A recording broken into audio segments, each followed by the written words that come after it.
Good morning, everybody. We're getting ready for the holidays, and we all are focused on making sure we can spend time with our loved ones and do it safely. And so every day, the city is working hard to support the people, 8.8 million New Yorkers, as we fight our way through Omicron. Our healthcare heroes are out there. Test and Trace Corps is out there. Our vaccinators are out there. A lot going on to keep you safe. And yesterday we announced the largest booster incentive program in the United States of America. It's going to reach so many New Yorkers at a really pivotal moment where we need people to get that booster, and a lot of people could use a little more cash in their pocket. So $100 incentive for anyone who gets a booster at a city-run site or at one of the partner sites with Somos, their clinics and practices, and that goes through December 31st only. So go out, get that booster, get that incentive. We know vaccination is the key, and we know boosters are particularly effective against Omicron. Our healthcare leaders have been abundantly clear about that. So that's the key. Get vaccinated, get your kids vaccinated, get that booster. But of course, testing is another part of the strategy that matters a lot. We're doubling down on testing. We're working hard to meet the real demand that's out there. I thank President Biden, who announced 500 million at-home tests that we sent around the country. We're going to get a lot of those. That's going to help a lot. But in the meantime, we're focused on what we can do right here with what we have. And so announcement today, we're adding 7 additional city-run testing sites as of today. That will bring us up to 119 city-run locations, fixed sites and mobile, all around the 5 boroughs. To find a test location near you, go to nyc.gov/COVID test. Those locations, a lot of them do not have big lines, thankfully. And they're very good at getting you a quick turnaround time. So let's focus on that. Also, starting tomorrow, we will have 5 city mobile distribution sites handing out at-home rapid tests. And this is really important because we want to make sure, of course, for those who can go to one of the testing sites, get the PCR test. That's great.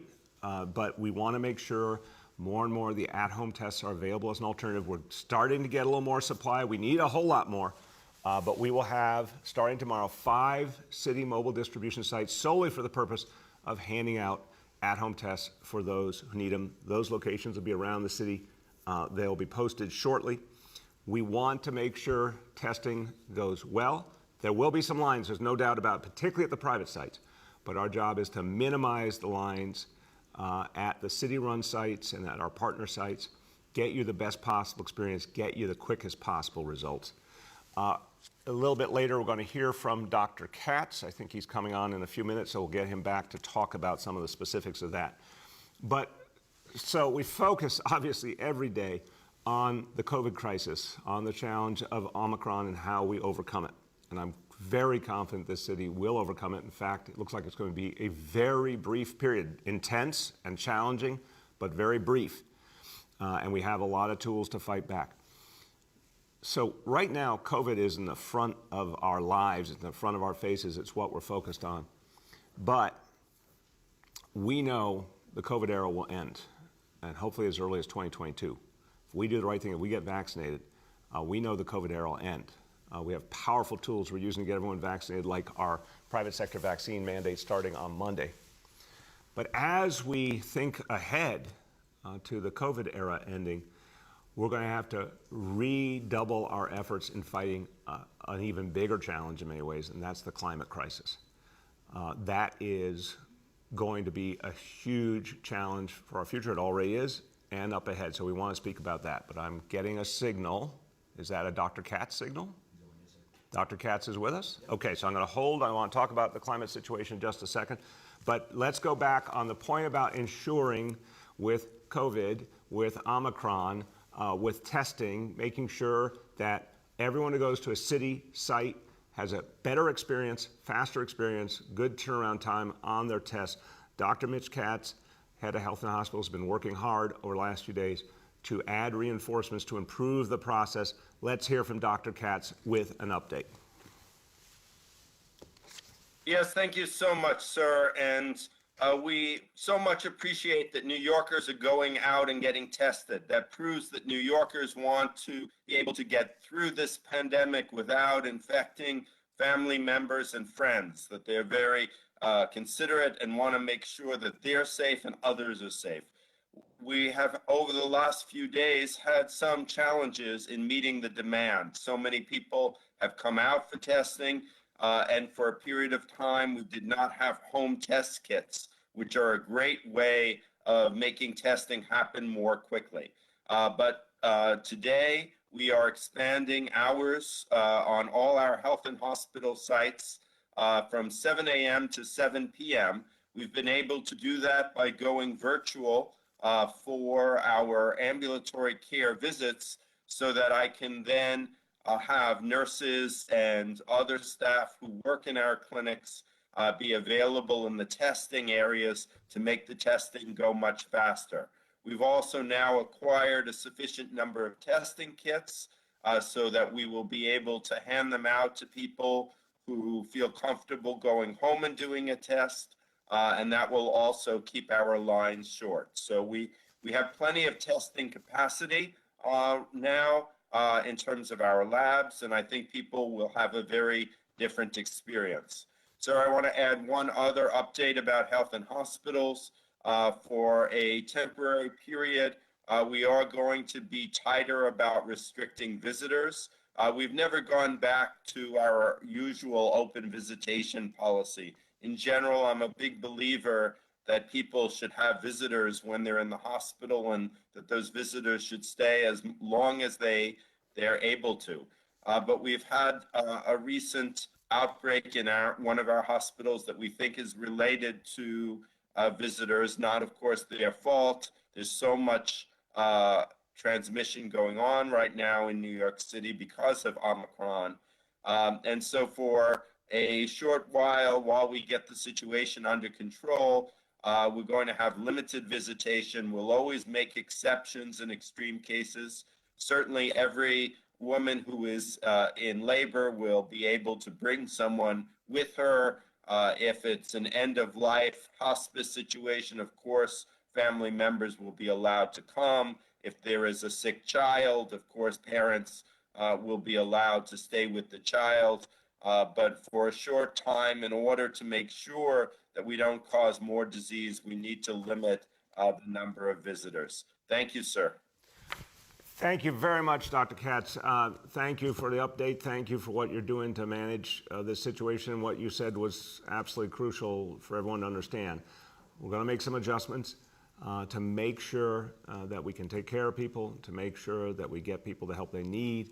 But this is going to be a brief period of time, a brief and intense period of time. But health and hospitals will make sure that they make the right adjustments. They've been through, if I could be blunt, they've been through a hell of a lot worse than this and managed to come through it very, very well. So that's an update in terms of making sure people can get quality testing, and also the other adjustments for making sure that care is there for anyone who needs it when they need it. Okay, let's go back where I was. As I was saying, there is a day coming, and it's actually hopefully not too long. If we get enough people vaccinated, if we do the right thing, get enough people with boosters, the day is coming when the COVID era is behind us, and the big focus will necessarily be climate change. And we saw what happened with the tornadoes in the Midwest, in the South. We've seen the wildfires in the West. We've seen horrible flooding. We've seen hurricanes. We've seen so many things that tell us the impact of the climate crisis is growing, and we've got to do everything possible to address it. Today, New York City is going to make history. A bill that is the best example to the entire country, in fact, to the world, of making big changes quickly. We already have the toughest legislation in the country, the toughest laws in the country on buildings and emissions and limiting emissions from buildings. We are now adding a crucial new piece of law that will change things profoundly and quickly. What we're saying is we are banning oil and gas use in new buildings. Now, this will phase in over the next few years, but the bottom line is we're going to get buildings away from oil and gas, away from those fossil fuels, get them onto electricity, which is increasingly becoming renewable electricity. This is part of how we wean ourselves off fossil fuels once and for all. We are convinced this is going to have a major impact right here in this city, reducing emissions, improving health, because less pollution equals better health, but also setting an example that other cities, states, nations will follow. When New York City does something, it is felt all over the world. So all new buildings will be electric by 2027. No more use of fossil fuels on site, going electric. And we know this is one of the essential things we have to do to make the change. This follows on our mandates for buildings to reduce emissions. This follows on our efforts to divest from fossil fuel investments with our pension funds. It all comes together, and there's more to do. And I want you to hear from someone now who really is one of the founders of the movement to stop the climate crisis, and one of the people who has done the most to wake us up to the dangers of fossil fuels and the fact that we have to go in a radically different direction. My conversations with him were one of the things that inspired me to move for divestment of our pension funds. His voice matters a lot, and I want you to hear from him about what this new law today will mean here and all over the nation, all over the world. My pleasure to introduce the founder of 350.org, Bill McKibben. Well, Mr. Mayor, what a pleasure to be with you and to say that everybody around the country is watching with great sympathy as New York tries to deal with the latest part of this COVID crisis. Thank you for your work there. And thank you so much for this ruling today. Look, this comes at just the right moment. What we've seen over the last 10 days makes it clear that we cannot count on the federal government to do what needs doing when it comes to climate change. The holdup of the Build Back Better bill is the perfect example of the way that the fossil fuel industry has too often managed to subvert sensible policy at a national level. So we're going to rely on the state and city levels and on our ability to influence financial systems. You played a big role in that when New York City divested from fossil fuel, and now the city is playing a huge role in this leadership about getting off of oil and gas. This is the perfect example of how great activism in communities, groups like We Act, New York Communities for Change, the 350 groups in New York, on and on and on, have worked with policymakers in city government to allow them to take very reasonable, very sensible, very straightforward action before anybody else. This ban on new hookups of gas into new buildings is really profound.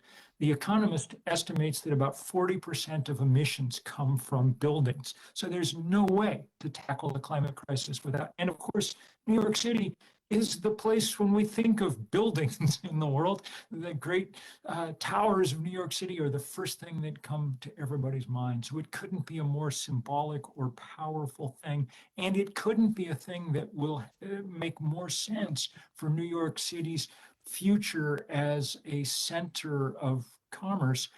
Most of the big companies in the world now have announced that they're in the process of moving towards zero emissions. That means they're not going to be able to locate their headquarters in buildings that are burning oil and gas. They're going to need precisely the kind of new buildings that New York City is talking about today. So on every measure, this is a very, very important step that will be emulated across the world, but begun in New York. Thank you very much.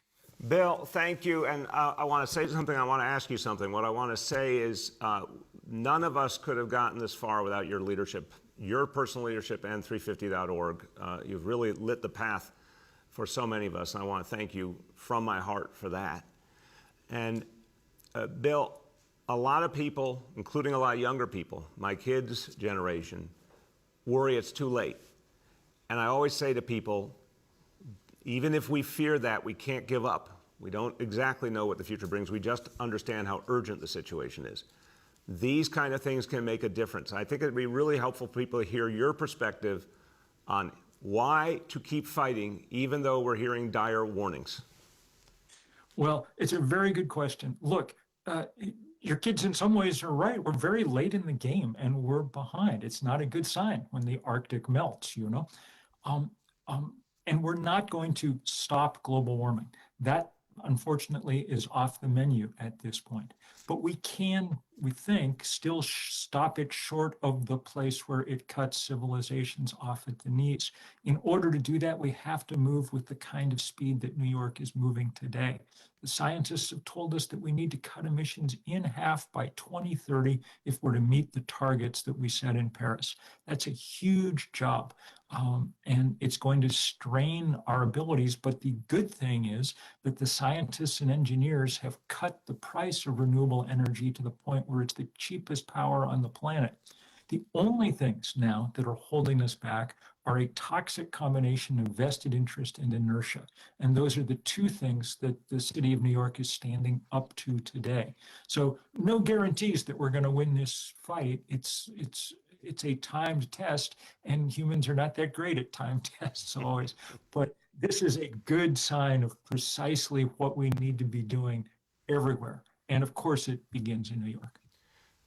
Thank you so much, Bill. And Bill, you know what? Every single thing you called on us to do could be done and has been done. I really want to emphasize this because as I am closing out my 8 years, pretty much everything we tried to do, someone said was impossible, whether it was pre-K for all or hundreds of thousands of affordable apartments, whatever it was.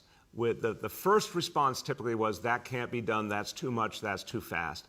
But whether it was divestment or our building emissions law or this new law to get rid of oil and gas in our new buildings, they all actually could be done, and now we have to go even faster. So I just want to thank you because I'm sure you heard a lot of doubting Thomases along the way, but you never stopped telling us, yes, si se puede, as they like to say. You always told us it could be done. So thank you for that, brother. Thank you. All right, everybody. The climate crisis demands urgency.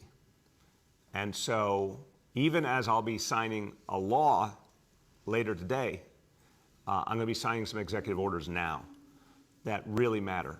I said we were going to sprint to the finish of our administration. There's going to be some further evidence of that because the climate crisis is so powerfully clear at this point. We have to act right now. So we have 2 executive orders I'll be signing, and I also want to summarize some of the other actions we've taken, including in our most recent budget modification just a few weeks ago. First, a focus on solar power, wind power, and hydropower, increasing the supply for New York City. That means for our city government, we will be 100% clean energy powered by 2025. All the electricity we use in just the next few years will be clean energy, no fossil fuels, because now we have secured, including with the action we took with Hydro-Quebec, we have secured the solar power, the wind power, the solar, wind, and hydropower combined to get us to that goal. For the city as a whole, we now are on a pathway to clean energy, clean electricity that will power 2.5 million New York City homes each year. That's what we've set in place. That is now going to play out to make this a safer, cleaner city. A lot more has to come behind that, but it's a great step. Now, second point, the investments that we put in the budget include $420 million towards creating a fully green municipal fleet. We have a lot of vehicles. They have to all become electric. So we have now the most aggressive targets in the country for converting our vehicles to electric. We have sped up our previous goals because of the urgency. Every vehicle will eventually be electric, whether it's a school bus or a public safety vehicle or the cars that officials drive around in. And speaking of those officials, we are requiring those vehicles to be converted to electric in the very near term. And we also want to get away from SUVs once and for all. There are better alternatives available and more green alternatives available. That's where we need to go. Finally, as part of that latest budget, $4.6 billion over the next years to upgrade infrastructure in every part of the city to make sure that our city government continues to get greener and greener and greener and more able to address the climate crisis through our own actions. We have to model for the people of the city and for the whole world that it can be done and must be done. I'm going to sign these executive orders, and to make sure that all of these plans, all these pledges are followed through on, one of the actions I'm taking today is to appoint a chief decarbonization officer for the city of New York, a chief decarbonization officer who will be responsible for ensuring that these goals are met and, in fact, intensified at the first available moment, that every part of the city government is moving to reduce emissions and keep us on track to reduce our government emissions by 70% by 2030. We can do that. 70% reduction by 2030. We can do that. I think we'll even be able to do better if we act aggressively. So I'm going to sign these executive orders now.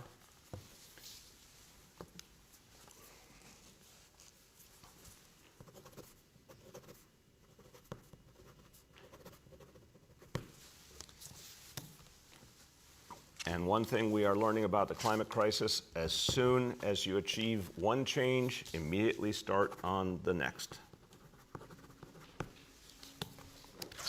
All right, I want you to hear from someone who's been helping to lead the way, and she and her organization have done just extraordinary work at changing laws, changing approaches all over this country, but specifically here in New York State. I want you to hear from the president of the New York League of Conservation Voters, Julie Tai. Good morning. This is indeed a very exciting morning that we have here. So thank you so much for inviting me to participate, Mayor. We are glad to get a gift of clean energy and of climate leadership as we're approaching the holiday season. All of the work that you're making here to really fight climate change is really critical. We appreciate you putting all of this into executive orders of making sure that there's leadership with the idea of someone who's in charge of decarbonization. We're really excited about the investments you're making for cutting transportation pollution, which is the largest source of pollution outside of New York City in the state and the country. And unfortunately, they all too often disproportionately impact communities of color who are located close to highways and diesel depots. We're really excited about those investments. You're putting your money where your mouth is, and that's really, really important. I'm hoping you get some of the money from the federal infrastructure bill, and hopefully, as Bill McKibben said, we'll get the Build Back Better bill done and help move us along. And this really builds on the passage of Intro 455 earlier this year to ensure that all of our school buses in the city are moving to electric as well. So this is all very exciting. As we're thinking about and making all these commitments for moving our city government towards electrification of our buildings, of our cars, of our trucks, of our buses, really key to all of that is a clean grid. Right now, we know only 28% of all our power in New York is from renewables. Most of that is from hydropower in upstate New York. Our downstate grid is very dirty. It relies, about 3/4 of the power comes from polluting fossil fuel plants and disadvantaged communities and communities of color. We know that when Indian Point closed, the power in New York City actually got dirtier and more carbon intense. And while the state has passed a law that requires 70% renewable energy by 2030 and 100% clean energy by 2040, it doesn't say where it's going to go. And the commitment that you made to NYSERDA, to the state, really helped ensure that Governor Hochul would approve 2 projects, the Clean Path Project and the Champlain Hudson Power Express Project, to bring clean energy into New York City. You already talked about how many homes that would be enough to power, but that's would help us avoid 77 million tons of greenhouse gas emissions over 15 years. And really critical, it's going to reduce our reliance on those dirty plants in neighborhoods that are overburdened by air pollution and improve public health. Really the commitments that you made to buy that power, to move New York City's operations to fully renewable, to buy that from the Tier 4 projects was really key to approval for all that. And we really appreciate that. We're excited And we're happy to see all these things are committed in contracts and in executive orders. We look forward to seeing all these projects coming to fruition for clean energy, for clean buildings, for clean transportation, for a clean city, because in fact, we do need the leadership of New York City as we move forward. As Bill said, when the federal government doesn't act, it's up to the states and the cities to make that happen. And New York City, once again, is continuing to lead on that issue. So thank you so much. Thank you, Julie. Thank you. And we are going to keep acting, and thank you for your great leadership as well. And I want to speak about one more important climate issue, but tease the fact that we're going to have a special guest on who can certainly, among other things, speak to the incredible victory of that infrastructure bill getting passed and the fact that we're going to keep fighting together for even more support from Washington on climate and so many other issues. But in the meantime, we're going to keep making things happen here in New York City, and our special guest also had a lot to do with the next topic I'm going to talk about for a moment, which is Governor's Island. Governor's Island, once upon a time, belonged to the federal government. I'm going to first talk about this, and then I want our senior senator to weigh in on a variety of things. But the fact is that Chuck Schumer and Jerry Nadler and other great leaders helped to make sure that Governor's Island became something that would be crucial to the future of the city. And the city took over Governor's Island.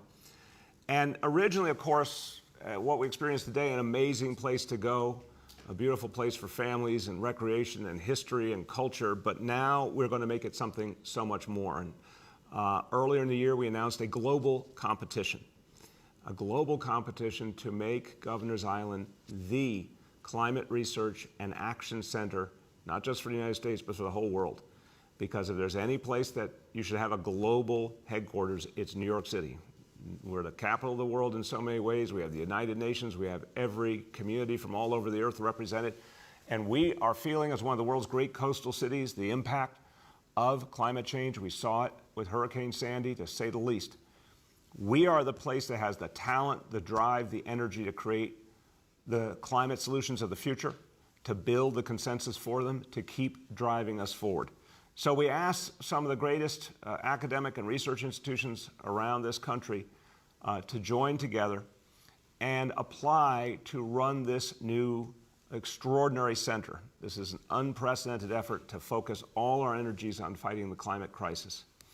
We now have 4 finalists, and the final decision will be made in the next few months, but 4 finalists led by key academic institutions who want to take this project and make it great. I want to congratulate them today. First, CUNY and the New School. With other partners, thank you for that great application. MIT has come in with a powerful application. Northeastern University, Stony Brook University. We've got 4 applications that are all powerful, great partnerships. I want to thank each and every one of them. And I want them to know that this decision is coming very, very soon. And then we're going to start to make big changes with this center. And the eyes of the world are going to be on Governor's Island. I want you to hear from an expert who has been also one of the real thinkers about how we address the climate crisis, who has studied the challenges, but also the solutions. He's the former chief scientist and manager of the Climate and Air Program at the Environmental Defense Fund, and a professor of geosciences and international affairs, and also director of the Center for Policy Research on Energy and the Environment at Princeton University. Wears a lot of hats. My great pleasure to introduce Dr. Michael Oppenheimer. Thank you, Mayor. And by the way, I'm also a resident of New York City. And I'd like to thank you and the city for the ban on new natural gas uses and the other initiatives you just announced. The emphasis of the Climate Center, in particular its emphasis on adaptation to climate change, is unique. The need for this focus is underscored by the horrific experience this summer when people drowned in their own homes during the deluge from the remnants of Hurricane Ida. The 4 finalists named by you just now embody the expertise that encompasses a full range needed to understand and reduce climate risk to urban areas everywhere, not just New York City.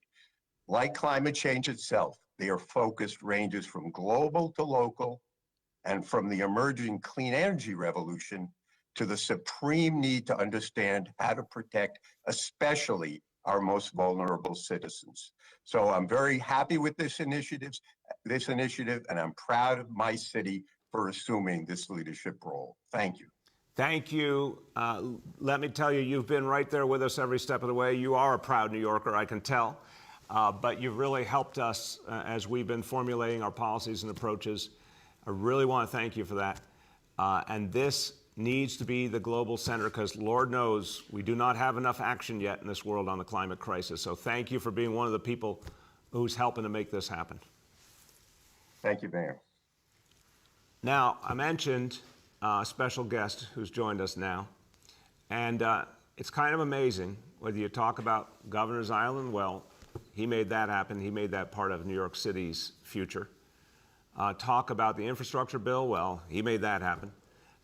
What can be in the future in the Congress to address the crying needs of this city and this country, he's the guy who's going to have the biggest impact. How did we come out of the worst of the COVID crisis? Where did we get the help we needed? Where did we get the stimulus and the support to get back on our feet? He made it happen. So I want to honor him today. One of my last opportunities as mayor of this city. But I want to speak very personally first about Chuck Schumer because the entire time I've known him, I've admired him. And I remember first seeing him at a town hall meeting in Kensington, Brooklyn. I was just out of college, had an apartment with a roommate, one of my college friends. We got an apartment in Kensington, and we went to a town hall meeting, and there was our local Congress member, Chuck Schumer. And I listened to him, and I was mesmerized. And we talked along the way. And I remember so vividly when he made the decision to run for U.S. Senate. It wasn't an easy decision, but none of us knew at the time how portentous that would be of the future in which he would become majority leader of the Senate and do so much good in the nation's greatest crisis in nearly 100 years. But what I think of very personally as well is just the humanity and decency of Chuck Schumer. If you look in the dictionary under the word mensch, you're going to see a picture of Chuck. His feet are on the ground. They've always been on the ground, no matter how high he soars, no matter what title. His feet are on the ground. He is grounded in his beloved Brooklyn. He's grounded by his impromptu bicycle trips all over our borough and our city. He's grounded by his perhaps less than iconic experience with the Madison High School basketball team, which he recounts frequently. And we remember, everyone, Madison High School, Brooklyn, cradle of United States senators. We can say that for sure.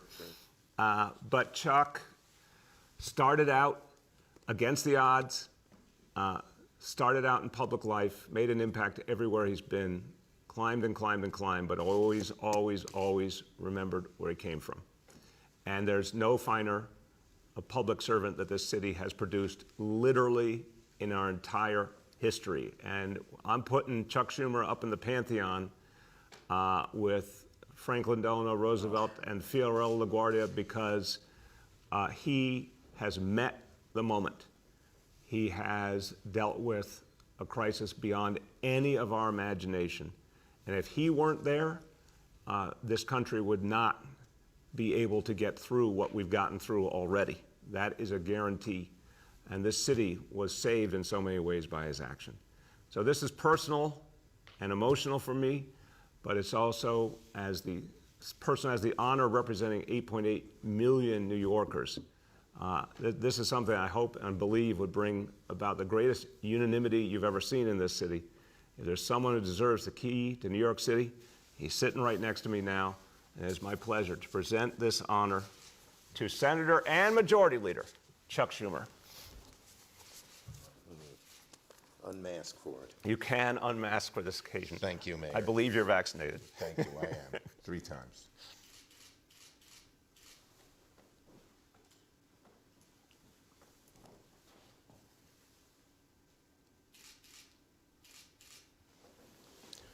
Thank you, Mayor. Thank you.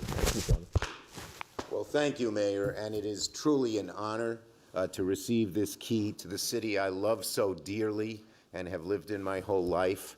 And on behalf of, I want to just thank my staff. For all the years I've been, whether it's assemblyman, congressman, senator, now majority leader, I have been blessed with such a hardworking, dedicated, smart, diverse, compassionate staff. And all of the things we've been able to do in Washington or here at the local level, I couldn't do without them. And let me just say, New York is a labor of love for me. You know, my dad, as you know, who just passed away a few weeks ago, he had a junky little exterminating business. He hated his job. He would pace the floor Sunday nights at 2 a.m., but he never complained. And he taught us things, not so much by preaching, but by example. And one of them is the greatest satisfaction you can have is helping other people. But another is, he said, you got to go, whatever profession you go into, whatever job you go, you got to love your work. That it's a blessing to be able to do that, something he never had in this junky little exterminating business. I wake up Monday mornings, no matter how big the challenge, raring to go.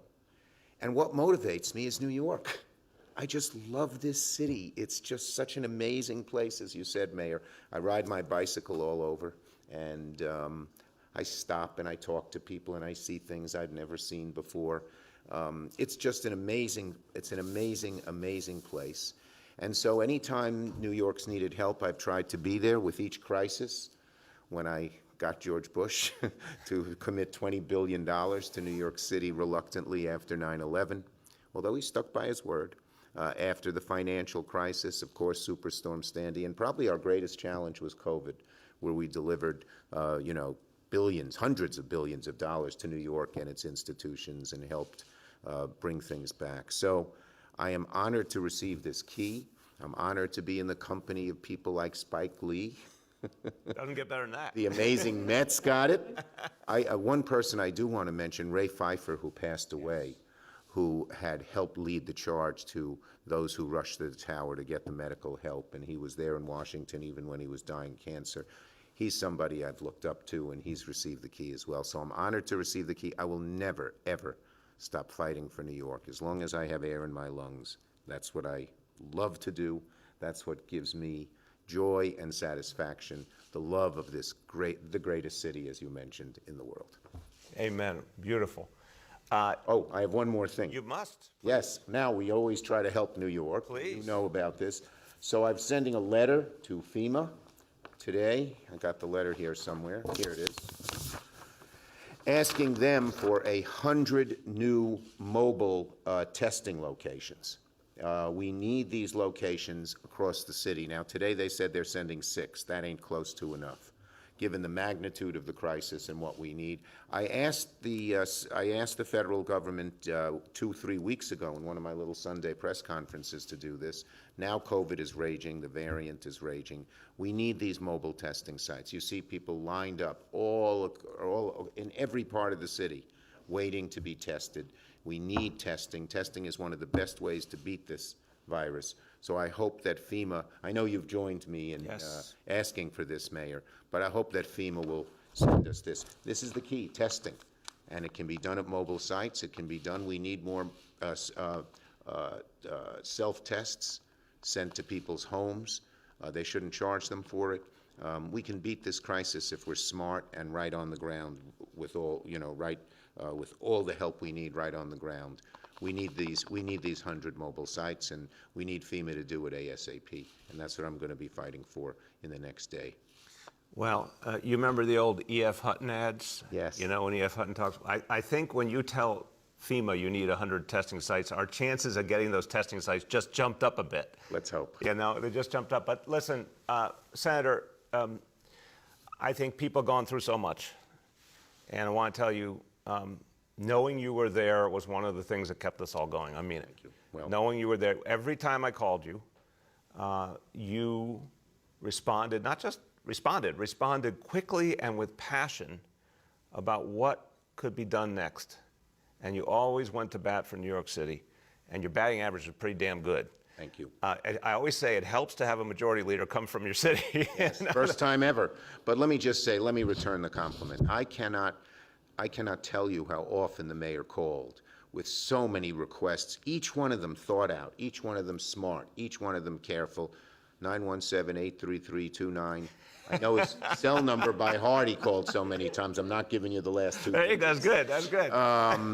But he's been always there fighting like a tiger for New York, and especially during crises. We probably talked at least once a day.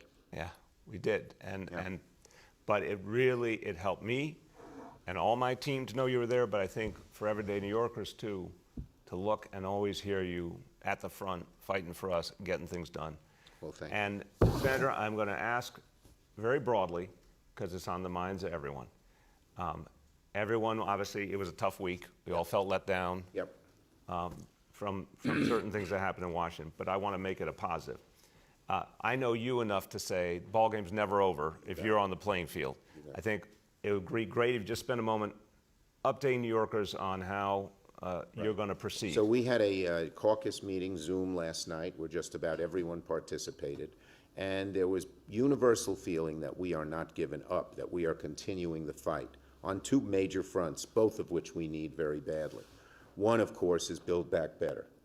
And Joe Manchin was on the phone, and lots of our members made pleas to him to continue and negotiate, and he agreed to do that.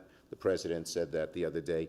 BBB is so important to so many people in so many ways, including New York. We will fight until we get it. We will keep fighting.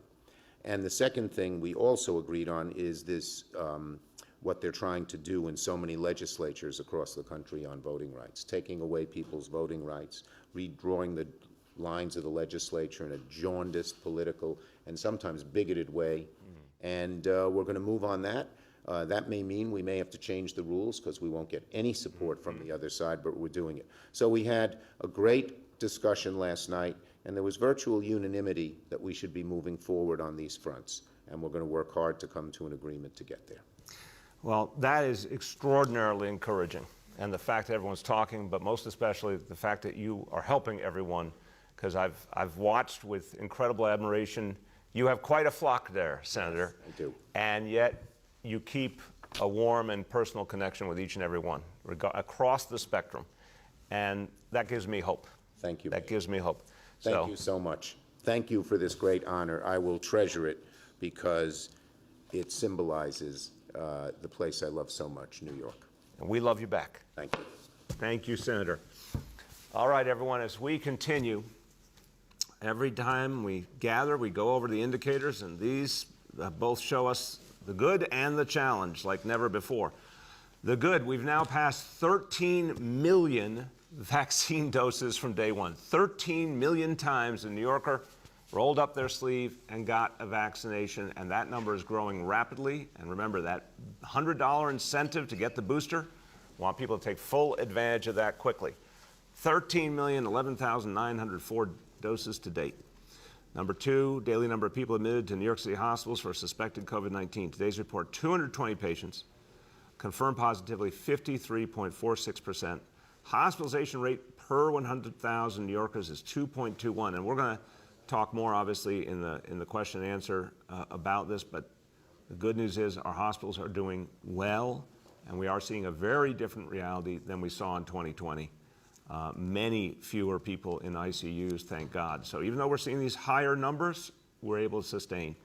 The last number is staggering. New reported cases on a 7-day average. This is a number, of course, we've never seen, 10,991 cases. And that number probably continues to go up. But again, we don't take that lightly. It's very, very, very big challenge, but it looks like it'll be a very concentrated challenge for a few weeks. So far, continue to see some evidence that these are more mild cases, hospitals holding, but the key and the thing we can do about it, the thing that will make all the difference is vaccination. So it's going out, getting that booster, getting your child vaccinated.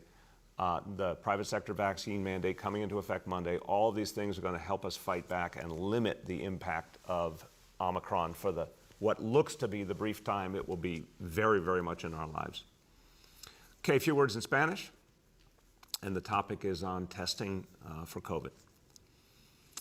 Hacerse la prueba de COVID es una forma importante de mantenerse seguro. Hoy anunciamos aún más sitios de prueba, horarios extendidos y más personal. Queremos que la experiencia de la prueba y la vacuna sea lo más fácil posible para todos los neoyorquinos. With that, let's turn to our colleagues in the media. Please let me know the name and outlet of each journalist. We'll now begin our Q&A. As a reminder, we're joined today by Dr. Choksi, by Dr. Katz, by Dr. Ted Long, the head of the Test and Trace Corps, by Ben Furness, the director of the Mayor's Office of Climate and Sustainability, and by Claire Newman, the president and CEO of the Trust for Governors Island. First question today goes to Juan Manuel from New York One. Good morning, Mr. Mayor. How are you? Good, Juan Manuel. How you doing? Very good, thank you. Feliz These might be the Navidad. last questions. Thank you very much. This might be the last questions I'm asking you while you are mayor of the city. So given that only 22% of New York City electricity comes from renewable sources, how is it possible that New York City government will be 100% clean energy powered in just 4 years? I'm assuming you spoke about this with the mayor-elect. And what would you do about our dependence on fossil fuels if you become governor? So two very different questions. And on the second one, I'll say I'll have more to say on all the issues affecting the state in the weeks ahead. But we're going to have to use very, very aggressive approaches to address climate change. What we've seen just these last days in our country is yet another urgent message. So I want to see the kinds of things that we've done here in New York City extended all over the state, and I want to see a lot more than that. We're going to have to be really tough to make sure we reduce building emissions, to get away from fossil fuel powered vehicles. We need to, everywhere we can, just speed the conversion aggressively. But again, there'll be an opportunity to say a lot more of that starting in the next few weeks. The way we know we can get to all green, all electric energy for city government by 2025. The reason we believe in it were the actions we've been taking now over years and the investments we've made. I'm going to turn to Ben Furness, who's the director of the Mayor's Office for Climate and Sustainability. But I think the simplest way to say it, Juan Manuel, we really moved heaven and earth, come to an agreement with Hydro-Quebec to make sure we would have that renewable power. And we've taken a lot of other actions to conserve power, to retrofit our buildings, to make all the pieces come together so we could do clean electricity as a future in New York City government starting in 2025. Ben, you want to add to that? That's exactly right, Mr. Mayor, and good morning. So because of our commitment to purchase clean electricity for New York City municipal needs, because of our partnership with the state, there'll be 2 new transmission lines that'll be built. The first of which is scheduled to be complete in 2025. So when that new transmission line that runs from New York City up into Quebec, it'll bring clean and renewable hydropower and wind power right into the 5 boroughs to help us get our electricity from clean and green renewable sources. Excellent. Go ahead, Juan Manuel. And on COVID, we know that the numbers are going up when it comes to infections in congregate shelters among the homeless population, also in among our jail population. Are you thinking of taking any measures like you did last year when it came to shelters and Rikers Island? Well, look, we're always looking at the situation we're facing and always listening to the healthcare leaders and following what the information is telling us. But I want to emphasize it is a different scenario than what we faced in the past. Again, with what we're seeing so far in Omicron, intense surge, but less impact. And we also believe it'll be for a brief period of time. So that does not suggest doing things the way we did last year. It suggests a different game plan. We also have a hell of a lot more people vaccinated than we did when we went through the challenges last year. And that's the foundation of all things. The vaccination efforts continue in any kind of congregate setting, and obviously as well in our jails. In terms of our staffing in the jails, uniform staff, 85% of uniform staff now vaccinated. That number is going to go up. Constantly providing vaccination to folks who are incarcerated, obviously in a very different way. With homeless shelters, we're constantly providing vaccination as well. Employees are vaccinated now across the board. We're always offering to residents as well. So vaccination is the game changer and makes the difference. What I can say is the good news in terms of, even with the massive challenges, and I'll turn to Dr. Katz on this, that in our correction system, some immediate steps have been taken to help ease some of the impact here of this COVID surge. We have, of course, most importantly, reduced our jail population. It's down 700 people over the last few months. That's a big deal in the context of the overall population, and we're going to keep driving that down. And as of the information we got just in the last few hours, even though there has been a number of cases, there have not been hospitalizations. And that's what we're seeing in general, that this more mild impact, thank God, so far.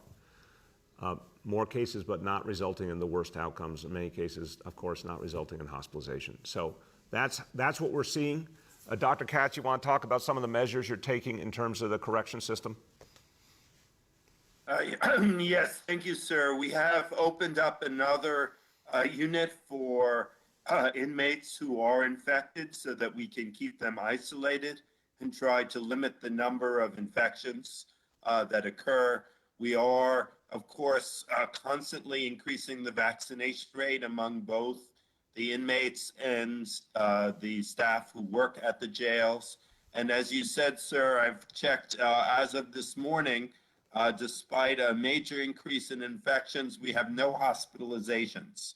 And when it comes to the jail population, we move people very quickly from the jail to the hospital if there are even a question, because we recognize that jails can be difficult places to monitor sick people.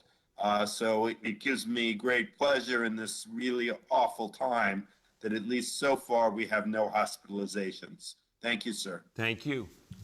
The next is James Ford from Pix 11. And good morning, Mr. Mayor, and everyone on the call, and congratulations to Senator Schumer for getting the key to the city.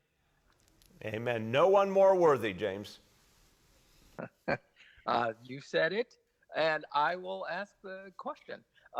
You and your healthcare team have said that at city-run COVID testing sites, the turnaround time for getting testing results is typically 36 hours or in many cases less. I'm just trying to figure out what hard evidence we have for that statement. How is it monitored? How does that get reported? Okay, I'll turn to Dr. Long and say, obviously stating the obvious, James, it does vary with time and demand. But clearly, when we say it, it's based on actual experience. And it also varies by location depending on demand. But what I think we can say safely is a lot of the biggest lines we've seen have been at private providers. They, of course, have to turn around and go to a lab and get the results. Health and Hospitals has much more ability to move staff around, to get results more quickly because of the way it's all structured. And now 119 sites this week between the fixed sites and the mobile sites. So strongly urge people to go to the nearest Health and Hospital site to get that test. Dr. Long, in terms of how you track and how you can confirm and what the latest turnaround times are, what do you got? Yeah, thanks, James. It's a great question. So what we're doing now citywide is we are doing unprecedented levels of testing. We're doing nearly 170,000 tests in one day. Our previous record, James, had been 120,000 tests in one day. And over the last several days, we have noticed, because we track very closely the wait times, that the wait times have been getting longer for the turnaround at our city-run lab. It is still much faster than other labs, but what we're doing today is, by the end of the day today, making substantial operational changes to get us back to our constant goal of 24 hours. Thanks, James. Thank you. Go ahead, James. Appreciate that. And then on behalf of my colleague, Allison Caden, this question, can you and the health leaders on quarantine for vaccinated people? Is it wise perhaps to require a full quarantine now that Omicron is spreading among vaccinated New Yorkers? And what is Test and Trace specifically telling people about this? A great question. I'll turn to Dr. Choksi and then anything that Dr. Katz or Dr. Long want to add. Let's state the obvious as the layman here, James, that we have an evolving dynamic. We haven't seen anything quite like Omicron before. We also have a reconsideration happening in Washington of what the period of quarantine or isolation should be. So there's a lot of different things moving right now, and we will keep updating our approach accordingly. But I can tell you for the basic, if it begins with something as simple as if you're sick, stay home. If you test positive, separate from other folks. Those basics don't change. But how we approach it operationally, what the standard should be, that can change over time. Dr. Choksi, why don't you start with the latest? Yes, sir. Thank you so much. And I appreciate your emphasizing the most important point, which is that anyone who tests positive does need to isolate. That is very important to help us break chains of transmission so that other people are not exposed during the period of an infectious period for a case. Now, our current isolation period is 10 days, and that includes whether you're fully vaccinated or unvaccinated. That's based on what we know about the duration with which someone is infectious. We are following the science carefully here and speaking with scientists around the world to figure out if it may be possible, at least for certain groups, to shorten the duration of that isolation period. For example, in some other countries, particularly to help with the healthcare workforce, they have modified the isolation period only for people who are fully vaccinated. We are not quite ready to take that step, but it is something that we're considering and deliberating on. So again, I just want to give a very clear message to the public, which is if you're feeling sick, very important to stay home. If you test positive, very important to isolate, and the current recommendation is to do so for 10 days. Thank you, Dr. Katz. Anything to add? I think Dr. Choksi has covered it very well. In the healthcare setting, there are some healthcare providers who are looking at shortening the duration for people who are positive because in healthcare settings, people are wearing N95 masks, which offer a much stronger protection. So I think everyone is trying to find the right balance between keeping people isolated, which prevents them from going to work, and potentially exposing others by having people leave too soon. And the science is still unclear on these issues. Thank you, sir. Thank you. Dr. Long, anything to add? Yeah, one note. The vaccine does work against every variant, including Omicron. It does provide protection. Therefore, if you're vaccinated and you're not symptomatic, wear a mask for 14 days, get tested at day 5 to know if you have COVID. That's clear guidance. Thank you, sir. Thank you. The next is Michael Gartland from the Daily News. Good morning, Mr. Mayor. Thanks for taking my questions. Good morning, Michael. How you doing? I'm doing okay. Thanks for asking. So I wanted to ask you about these testing sites that the federal government is launching. Senator Schumer said it would be 6. When and where do you expect those sites to go up?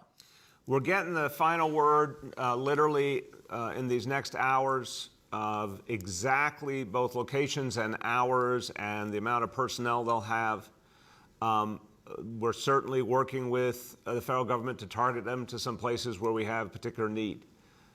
So that's definitely going to help. I'm very excited these additional sites are coming. I want a hell of a lot more, obviously, both in terms of new sites, agree with Senator Schumer, more federal sites, and a hell of a lot more of that in-home testing with those kits coming. But in the meantime, of course, again, our mainstay is our now 119 city-sponsored sites. But we'll have much more detail that we'll put out with the federal government in the next few hours. Go ahead, Michael. Thanks, Mr. Mayor. My second question has to do with solitary confinement or punitive segregation, as it's also known.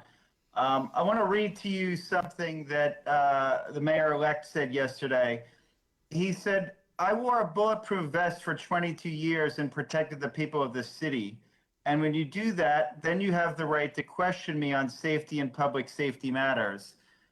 This was in response to a letter more than a dozen council members put out pushing back on his plans as far as punitive segregation goes. And it seems to suggest, as a former police officer, he has, like a kind of monopoly on, well, at least some critics have said, on this issues of public safety. What do you make of that statement?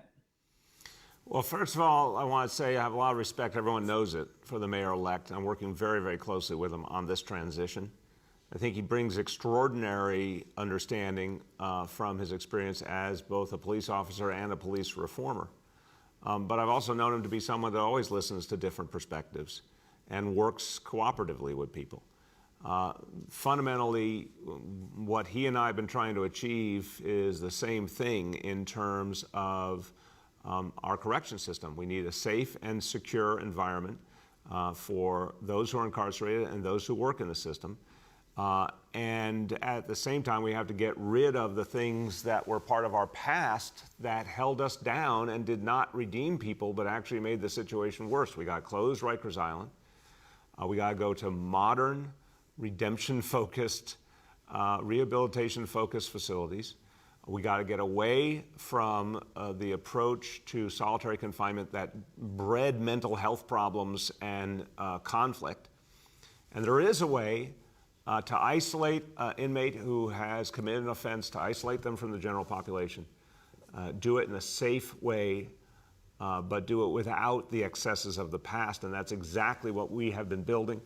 And I think there's actually a lot of common ground with the mayor-elect on that. The next is Katie Honan from the city. Hey, good morning, Mayor de Blasio. Can you hear me? How are you? Good morning, Katie. You sound energized today. How are you? I'm just trying, brother. I'm trying to stay up. I'm trying to stay positive. It's certainly difficult. My question, is about where some of the testing sites are coming. The joke is, can you give a key to the city to open some of these testing sites? I drove by a long line on Northern Boulevard today because the city shut down a site that had the capacity for hundreds. So what is the strategic plan on that? And additionally, I know that there are some CBOs who will be giving out rapid tests and handing them out. Which centers, will there be a list of that? Because elected officials yesterday in Queens in particular said they had no idea where some of these at home and the K95s are going to be handed out. So will that be distributed so people know where to go? Yeah, let me thank you for the question. And look, Queens is clearly a place where we need a lot more testing capacity, and will be focused on that, as will the federal government. But you had a couple of things there. I'm going to turn to Dr. Katz and Dr. Long. One, making sure everyone knows about our testing sites, the 119. I want them to explain how we make that information available. Two, the initiative to hand out the test kits through the community-based organizations that we announced on Sunday. And then, of course, we're waiting on a big resupply. This is what we need to make everything work better, both from the private market and from the federal government. We want to get those kits in our hands, because then we can turn around and get them to people in a much faster manner. So in terms of how we're building out on these fronts, particular emphasis on Queens, Dr. Katz, and Dr. Long. Thank you, sir. Thanks for the question. I think the most important thing for listeners to know is that to go to our website. So we just went to look just this minute, and we have multiple testing sites where you can get a test within 30 minutes. The vast majority are currently running times under 1 hour. So we're going to keep expanding, even in those places where the wait might be an hour. You'll find that people will be handed a home test kit if they wish to not have to stand on that line. So we urge people to go to Health and Hospitals website and look at under text and trace, and you'll see in real time how long the line is at all of our sites, and be able to choose one that does not require waiting. And then we, on our side, we're watching the wait times, and we're constantly moving people and moving vans. We can't always, of course, know which sites people are going to go to on a particular day. So we do the same thing we ask people to do. We watch the site, we watch the length of time people have to wait. And if we see that a large number of people have gone to one site and have lengthened the line, then we send additional resources. Thank you, sir. Thank you, Dr. Long. Yes, thanks for the question, Katie. So to find where our 119 locations are today, go to nyc.gov/COVID test. On the interactive map, look for Health and Hospitals facilities, but you can also see what private facilities might be more convenient for you. Also underneath that is where all of our mobile locations are situated for that day, including for the next couple of days. Go to our Test and Trace Core website, part of the Health and Hospitals website, to see the wait times for our brick and mortar sites. As Dr. Katz said, we just counted 7 less than an hour, and actually the wait times are coming down at several of our sites, probably due to the fact that we bolstered the staff at our hospitals and Gotham Community Health Center sites. We also will be releasing information about the new distribution centers. There'll be one per borough. Each will give out 2,000 home tests tomorrow, just as an additional way to let everybody in every borough have access to home tests to meet them where they are if that's how you want to be tested. Then finally, our community-based organizations are the best at knowing where the home tests need to go. So we're giving them the home tests, and then we're going to work with them, and they're going to be the ones making that distribution. So we aren't announcing it as formally as the rest, because it's up to them to be active in their communities, and they're the experts in doing that. Thanks, Katie. Thank you. Go ahead, Katie. Thanks. And I know I'd asked this the other day, but I keep hearing from city employees who are very concerned with the lack of flexibility in the city's lack of a telework program or whatever telework policy.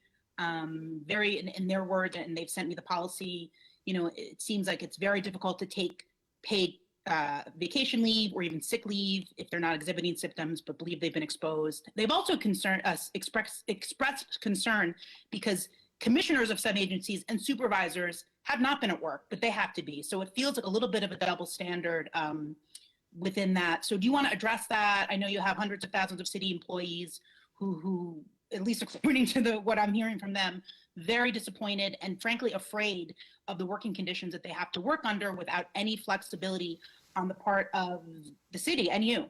Well, Katie, respectfully, I don't see it that way. I don't think those are the facts. I think we got a workforce that's 94% vaccinated. That is the single most important piece of the equation. We got very extensive health and safety measures in our workplaces. They've been working. I remember when we brought back the workforce in May, people said the sky would fall, and we brought back people full time, and they said the sky would fall, and the sky didn't fall, and it's not going to fall this time either. We care about our workforce a lot. That's why we provided a healthy environment, and that's why we mandated vaccination. And I don't agree that supervisors are not communicating and working with people. I think my experience is they are, and commissioners, of course, are doing everything they do. As in fact, a lot of commissioners are working extra hard to get to the end of this year and finish out a lot of work. So we have the tools. If someone gets a positive test, then they qualify, of course, for very generous sick leave. If they get a negative, they're negative. It's straightforward in that sense. But we need to keep this city running. And that is our responsibility as public servants. We need to keep this city running, and that's what we intend to do. The next is Paul Leota from the Staten Island Advance. Hey, good morning, Mr. Mayor. How you doing? Good, Paul. How you doing? I'm well, sir. Thank you. So regarding outages for city workers, are there any departments that are currently of major concern, and what is being done to address staffing? No, obviously we've got some people out sick because of Omicron, but everything's functioning. I mean, this is a reality we're going to face for a few weeks. We're going to see a high number of people out sick for a brief period of time, and people will go through their 10 days, or as you heard, that number may even come down soon. But right now, if it's a 10-day period when people are out of commission, everyone comes off their 10 days, comes back online, and if others are getting sick, we just keep moving. But everything is functioning. I mean, this is the beauty of this very strong, proud city government we have. Our agencies are doing a great job. Everything is functioning and moving forward, and we're going to get through this. We're going to get through this. It'll be a tough few weeks, but we're going to get through it. Go ahead, Paul.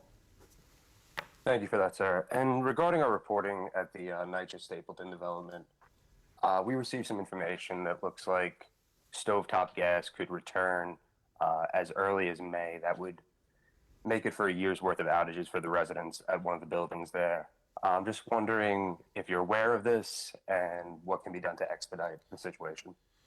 Well, we will today, my team will double back with the leadership of NYCHA. They've been dealing with this and some other very difficult circumstances because some of the buildings, by nature of their age or the fact that they never were rehabbed, it's amazing how this kind of problem is structural throughout a building and takes immense work to resolve. We all would think, flip a switch, put it back on. It's the exact opposite. These are very, very involved, complex projects to get things restored.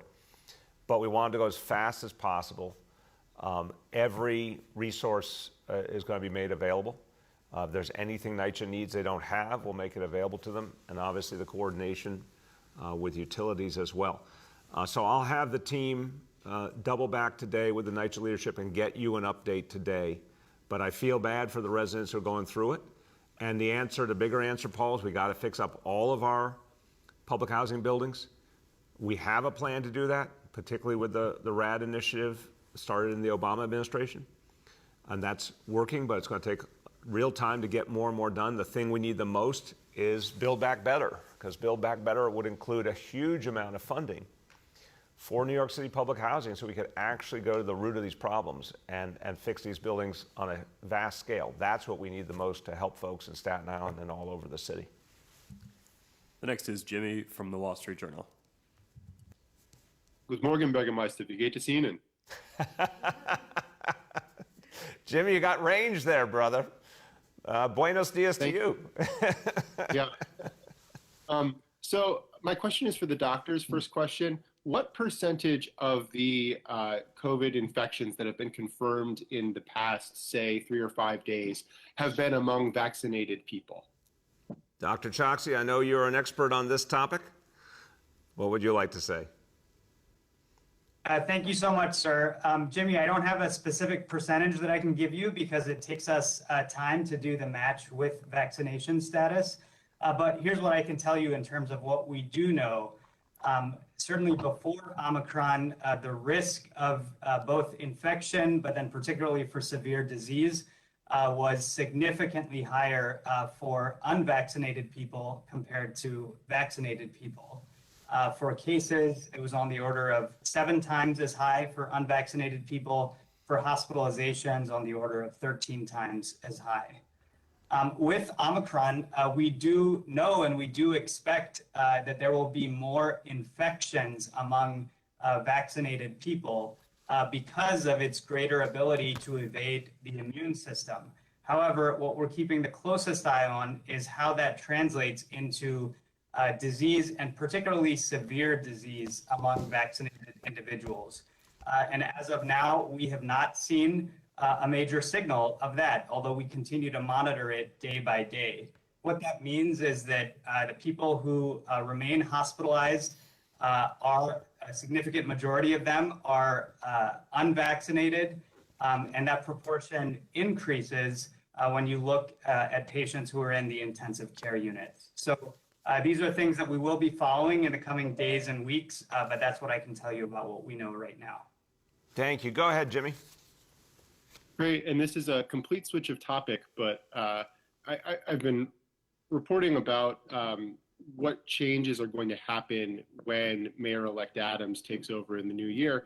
And many business leaders, real estate developers in the city have talked about how they're encouraged by what they feel is an open line of communication with the incoming administration and the incoming mayor. And many of them told me that they felt that there was sort of an arm's length or frosty relationship with you. They point to sort of your opening inauguration speech, pointing to remarks you made about Mayor Bloomberg, et cetera, and the whole Tale of Two Cities rhetoric. So I'm wondering if you want to respond to that, and also if you have any thoughts about the best ways to engage New York's business leaders for Mayor-elect Adams, or reflections on how you've done it over the last 8 years. Well, it's a big question, Jimmy. I appreciate it. Let me say first, in this crisis we've gone through these last couple of years, I've had a lot of conversations with a lot of business leaders, and they've been very productive, very collegial. I heard loud and clear the concerns of the business community, what it was going to take to get us through this and to keep people's livelihoods in place. And that's really what it came down to. You know, there was a long time there where we didn't know if there'd be stimulus or extended unemployment benefits or any of that stuff. And it really came down to trying to protect people's jobs and livelihoods. And I think there was a lot of common ground. There's a lot of common ground about how important it was to keep the city moving forward, but do it in a smart way, how important it was to have our schools open, how important it was to do everything we could to bring back our offices. And even with the most recent action, the private sector vaccine mandate, there's clearly some who like it more and some who like it less, but there's been a recognition that the government acting is so much better than putting the private sector in a position of having to act in isolation.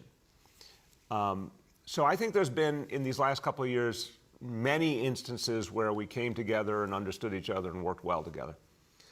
To your bigger point, there is a natural tension, of course. If you want to address inequality, as I do, as is core to my being, and not accept the status quo, that's going to make some people uncomfortable. I know a lot of business leaders, I know a lot of wealthy people who believe we need to change things and believe there's profound inequalities that are dangerous and unsustainable, and I know some who bluntly do not give much weight to that reality and don't pay attention to it enough. But to me, it is the necessary discussion, and I've had this conversation with some of those prominent business leaders, even in this country, and said if we don't address inequality, income inequality, and all other forms of inequality, if we don't address it soon and sharply, we're going to be in a very dangerous place. The divisions we've seen before will only get worse. So I think some business leaders hear that, respect it. I think some are put off by it, but I'm not going to change who I am and what I believe we have to do. Also, I believe in taxing the wealthy on a much higher level. I believe the wealthy are not paying their fair share of taxes. I think there's actually some wealthy people who agree with that. That's obviously going to create some distance for some people, just saying that out loud and believing it to my core. But that said, Jimmy, on the reflective point, I will also take some real responsibility on myself. There were times when I could have been a better communicator, for sure. There are times when I realize I should have slowed down and brought people in the room or gotten people on the phone and talk things through some more. And I certainly think where I have good relationships with a lot of folks in the business community is where I did that or more consciously. And where I have less good relationships, it's where I didn't take that time as much as I should have. So that's a lesson I've learned for the future. And certainly during this crisis, during COVID, I found that dialogue has gone a long way. I'll give an obvious example. I mean, I had the honor of having Danny Meyer, Union Square Hospitality Group, as the chair of our Economic Development Corporation. He's a fantastic business leader, also a guy with a great social conscience. I asked him to come into government and help us deal with the COVID crisis. He's been great at that. But we've also had a constant dialogue. And we knew each other before, but not with the depth of the relationship we have now. And that dialogue has been healthy. And he's challenged me sometimes, but in a way that was really thoughtful and important. So going forward, I want to do more of that with business leaders and with others. We have time for two more for today. The next is Joe Anuda from Politico. Hi, Mr. Mayor. How are you doing? Good, Joe. How you been? Not too bad. I was wondering if you could just provide some context on the announcements you made today. What is the current daily testing capacity in terms of number of tests for the current number of city sites? And then with the addition of the 7 new ones you plan to open, and if you know the 6 federal ones that are on their way, what will the new daily testing capacity be? Really important question. I'm going to turn to Ted Long, or obviously if Mitch Katz wants to add as well. And I would also say to you, Joe, at the outset, this is evolving because as we talked about like a month ago, testing, we were getting less and less business and moving to more and more of a mobile approach. And obviously the emphasis was first and foremost vaccination. We've got to keep that focus on vaccination first, especially with our new booster incentive. That's where the most important impact will be. But now we're in just constant growth pattern with testing. We're going to build out as much as we possibly can for this intensive few weeks with Omicron. The big X factor for us will be the home test kits. If we get those in really big numbers really soon, that's going to relieve a huge amount of pressure on the test sites. But we're still not 100% sure how much we're going to get when, and that's the X factor here. But to your question, how much capacity per day can we do now, and what kind of build out we see in the short term? Ted, what do you got? All right, thank you, sir. So, Joe, first question is, what's our overall citywide capacity? Instead of projecting a number for you, I'll give you what we've actually done as a city.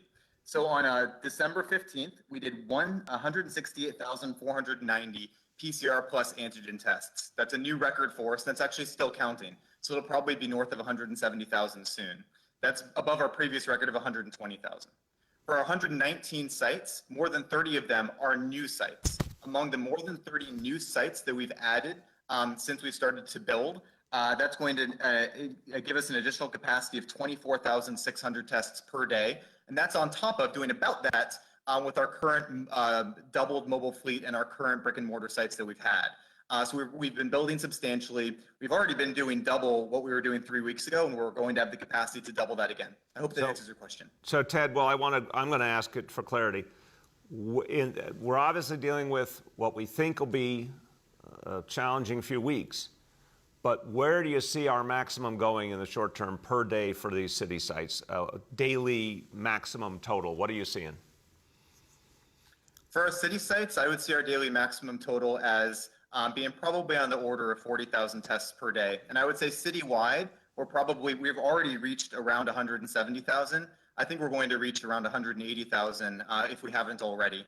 So city sites will be doing an important piece of that. But I do want to, you're bringing up a good point, just to say, across the city, our private hospitals, our private practices, our community health centers are doing really important work.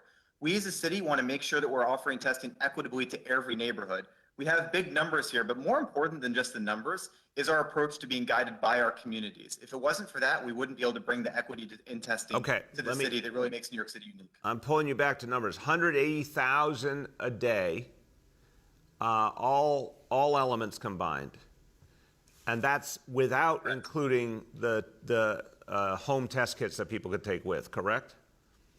Correct. Okay, so I think to Joe's question, if we think city and others 180,000 a day, obviously we would like to see those home test kits cover thousands in the short term, ultimately tens of thousands of people a day on top of that. So I'm talking out loud with you, Ted, and doing our math live. I would assume when we get a really ample supply of home test kits, we could easily be up above 200,000 when you add them into the equation each day. Would you agree with that? Absolutely. Okay. Go ahead, Joe. Thanks for the several follow-up questions on my behalf, Mr. Mayor. I appreciate that. I'm like, I want adjunct status today. I want a ID card from Politico. And I still get my second question. This is great. Yes, you do. I wanted to touch on something that Mike asked you earlier about the punitive segregation, solitary confinement. When Eric Adams was speaking the other day, I think in part he was responding to a letter that had been written by a group of incoming council members, essentially challenging his desire to use this form of, I guess, incarceration. And he basically said, look, there's a group of people, they're not really on the same page as me. In his mind, they're not trying to move the city forward. And so his response as mayor would be to sort of just ignore them and do what he's going to do. more than half of the incoming council signed that letter. So I'm wondering, as a progressive person who's been mayor for 8 years, you have a little bit of experience in this. Do you think that's an effective strategy when dealing with the city council, is to just ignore a large block of people when they don't agree with something you'd like to do? Look, again, my entire experience with Eric Adams, now going back over a couple of decades, is he listens to people, he works with people. He put together a very broad coalition in his election, which I admired and I think is indicative of who he is and how he'll govern. I think one of the things that he was talking about was the fact that he hasn't even taken office, and he would prefer, and I relate to this, he would prefer folks to come to him and raise concerns and work with him, especially when he hasn't even gotten into office yet. So I think what you're going to find is he will work well with people. I think the impulse of those council members, I certainly accept that they with a full heart and in a way that they felt really reflected their values and concerns, they were saying, let's not go back to what was broken about solitary confinement. And I agree with them on that.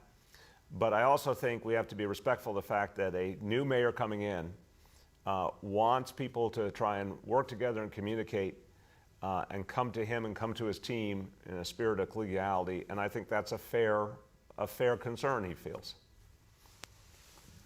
Last question for today goes to Yehudit from Borough Park 24 News. Morning, Mr. Mayor. How are you? I'm doing well, Yehudit. How are you? Great, fantastic. So on Omicron, I feel like we're getting some mixed messages, and I'm wondering whether the physicians could please provide some clarity. On the one hand, everyone is, that you're saying and the doctors are saying this is not like what we went through in March 2020 because we have better tools, a high level of vaccination, and also that Omicron creates more mild cold symptoms. But yet, I feel like there's a certain level of hysteria that the Omicron variant accounts for 73% of all cases. And Dr. Katz said the other day he's preparing the hospitals for what could be a deluge of patients.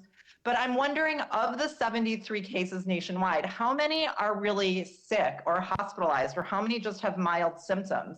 And I know that there's a lag time between infection and hospitalization, and that vaccination prevents against severe disease. But I'm wondering, based on what the doctors have seen in South Africa and other countries, I'm wondering whether Drs. Katz, Choksi, and Long can provide clarity on whether the cases of Omicron in New York City are, whether the cases are considered mild even among the unvaccinated, and how many people hospitalized worldwide in the surge right now were vaccinated.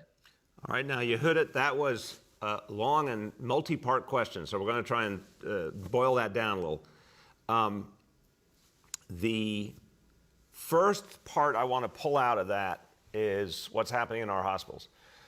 You use the word sort of the hype or whatever that's going on here. I want to emphasize, I think if we look at the facts, we look at the fact that this is profoundly different than 2020. This is really, really important. In 2020, we had a brand new shocking reality of COVID. Now, after almost 2 years, our hospitals really do know how to handle COVID in so many ways better than before. We have vaccination on a vast level and growing. It is an entirely different reality. And Omicron is very different in its impact based on a lot of what we've seen so far. So we gotta just keep reassuring people. I heard you say, you feel there's some mixed message. Well, I do think there's some whipping up of fear out there, but we're not doing that. We're doing the opposite. We're reassuring people because of the facts. And I'm going to start with Dr. Katz. And I think the most powerful fact is what's happening in his hospitals. Is he preparing for more cases? Sure. And there's going to be a brief and challenging time where we're going to have a lot more cases. But I think what's happening in his ICUs and how it compares to 2020 is the most pertinent story here. So Dr. Katz, could you speak to that?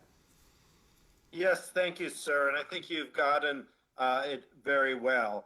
I think that what Yehuda, you're seeing as a mixed message is how people respond to the transparency of the data. What the data show are that cases are astronomically increasing, no question. Cases themselves, we've never seen as high levels. However, as the mayor has said, very sick people, no. The 11 hospitals of Health and Hospital currently have 54 patients in our ICUs due to COVID. That's compared to the peak in March 2020, where we had 970. And the 54 is compared to the lowest we got to, which was around 20 a few weeks ago. So very, very slight increases in the sickest of patients. We are seeing mild increases in people who need to come in for a few days of oxygen therapy. They generally don't need to be intubated. They don't need to be in the ICU. So cases, huge increase. ICU, tiny increase. People in the middle needing hospitalization, mild increase. A lot of the preparation that I'm working on is not because I'm worried about a deluge of sick patients. What I'm worried about is a large number of my own staff exposed to Omicron and therefore on 10-day isolations. That's already been happening, and to the extent that I lose these people, and we have to lose them in order for everybody's protection, that's the staffing problem that I'm worried about. But we continue to see mild disease. I think the implicit question you asked, is Omicron milder in the unvaccinated? I think that's an open question. I don't think that's yet known. There's just not enough data, at least that I feel comfortable being able to tell you. What I am comfortable saying is that among people who are vaccinated, which is most of New York City, the disease seems to be very mild. Thank you, sir. Hey, and Ted, I'm going to just do a quick follow-up of my own. You did a great job yesterday explaining the virus and the nature of the virus. A lot of people said to me that was very, very helpful to hear. I want you to just take a piece of what you said about what's happening in the hospital. You mentioned to me the other day, when you don't have to intubate people, of course, what that means for their health and well-being, but also what it means for your staffing, because you're going to have people out for 10-day periods, and then they'll come back. But the other question is how much staff you need to handle the people you have and how the qualitative reality has changed. So could you talk about what it means, how many people you're intubating, and what it means that you're doing less, what it means for your staffing? Yes, sir. Thank you. So if someone is on a ventilator, at most a highly trained intensive care nurse can take care of 2 patients on a ventilator. If patients are on a regular medical floor because they need oxygen but don't need a ventilator, then a nurse can take care of about 5 patients. And so it's the intubation people on ventilators who really drive the level of staffing. And so right now, again, I'm doing okay. We have enough staffing at all our hospitals. We are using overtime. We are bringing in registry staff as we need to, but not a crisis. We are doing well, and as long as we are still in a place where most people's disease is mild, we will not see anything like what we saw in March of 2020. Amen. Go ahead, you hit it. Okay, thank you. Just to represent the warriors of the world, I wanted to see how worried the vaccinated should be. But then just to broach another subject that I worry about, in your last press conference in which you updated New Yorkers on crime, you celebrated the accomplishments of precision policing and neighborhood policing. Yet the NYPD revealed hate crime that went up a startling 97% in 2021 over 2020. And as always, the majority of those crimes, 179 out of 474, were aimed at the city's Jews. So I'm wondering, what do you think precision policing and neighborhood policing are not doing to prevent hate crimes that rose so dramatically this year? Yeah, let me answer that, and then I'm actually going to just do extra credit on that question of what unvaccinated people should feel at this moment in the face of Omicron, because I want to give Dr. Katz an opportunity to really pound the point about how much more protection vaccination provides against Omicron, and I just think people need to hear that again. So I'm going to go back to him in 1 second. But on this point you raise, what we know is, and Yehuda, you and I have talked about this before, it's not just this horrible stretch we've been through with COVID and the interrelationship of that to an increase of crime for a period of time, including hate crimes. The problem of anti-Semitism is deep and intense around the entire world.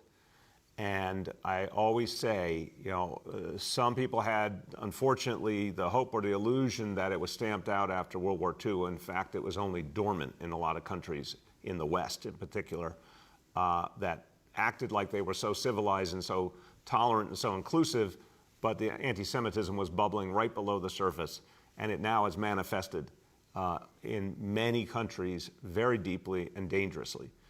So that is, to me, the profound problem that we have to confront. We have to stamp out anti-Semitism in a really fundamental way, and that's going to take years of hard work. And I'm worried about the nativism. I'm worried about what we've seen the last few years in this country coming up. That is bad news for Jewish people, for immigrants, for people of a variety of faiths and backgrounds. It's something we should be very concerned about and keep fighting. In the last couple of years, we have seen that uptick in hate crimes. It's unacceptable. I believe the combination of the government and the police standing strong with the community and other communities standing together with the Jewish community is the way to push that back, fight that back in the here and now. And I believe in consequences. Anyone who commits a hate crime, NYPD finds them, we hold them accountable. There needs to be serious penalties, serious outcomes. You do all of that, we will turn this. I really believe it. And we've seen upticks before, and we've seen how we fight them back and get them back down. That's what we got to do again. And I'm quite certain that's what we're going to do. And I think 2022 is going to be a better year. And we're going to come out of the COVID era, and that's going to help us a lot. Finishing, Dr. Katz, back to you. Hammer this nail, brother. If you're unvaccinated, the difference, if you're unvaccinated versus vaccinated in confronting Omicron. Sir, huge difference. And thank you for giving me another opportunity to review with New Yorkers that overwhelmingly the patients who are in our ICU, who are on ventilators with COVID, are the unvaccinated. And just to sort of help to block misinformation, yes, many people know someone who is vaccinated and boosted who still got very sick. That's because some people are on immunosuppressive drugs or have an underlying immunodeficiency, which means that they do not develop the same level of antibodies when they get vaccinated. And so it's incumbent on all of the rest of us to help protect them by getting vaccinated so that we're not exposing them. And it's also why you and Dr. Chotsky put out a commissioner's note that people who are elderly, people who are immunosuppressed should skip optional activities right now because we know that they do not mount as robust a response. But even they are much safer with vaccination. It's not about cases. It's about keeping people out of the hospital, keeping people off ventilators, not allowing fellow New Yorkers to die. That's what we most care about, and vaccination is how we do that. Thank you, sir.